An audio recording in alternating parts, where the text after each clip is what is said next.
After a year, nasilip ko rin ang aming taniman ng saluyot. Magtatabas tayo. Kuya! Ano nga pala mo, kuya? Ronald po. Si Kuya Ronald. Ayan, buti na si Kuya Ronald. Tinutulungan tayo. May nakita ako nitong puno ng saging. Hinog na. Ayan o. Ayan o. Kukunin natin to. Tapos kami ng saging. Ako, pwede ako. Teka lang. O, sige. O, tagpasin mo. Paano to? Yan. Sagain mo. Diba? This is the first time na si Fame ay mag-harvest ng saba. And this is Soto TV10 Leo. Tinuturuan niya kami ang pag-harvest ng saba. Wala na, naputol na. Ayan. Oy, hati tayo dyan. Gitna yan ha. Gitna ho, tingnan mo. Sa magitan ng lote naming dalawa yung puno ng saging. Pero sa'yo na lang, marami dito. Hindi naman kami kumakain. Hindi, pahinugin mo sa inyo.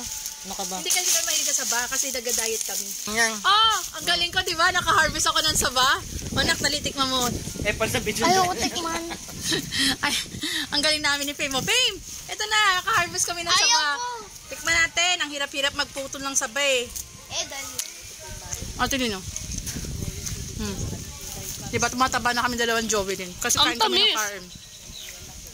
Masarap yung tuturon. Magturon tayo mamaya? Kasama ko nanay ko. Ang dami na namin pagkain. Sarap ng saba. Look!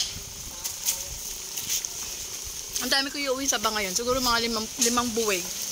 Pamimigay ko na lang. Okay. Fame, say bye-bye. Bye-bye. Tikman mo to. Tikman mo. Ayaw niyang tikman.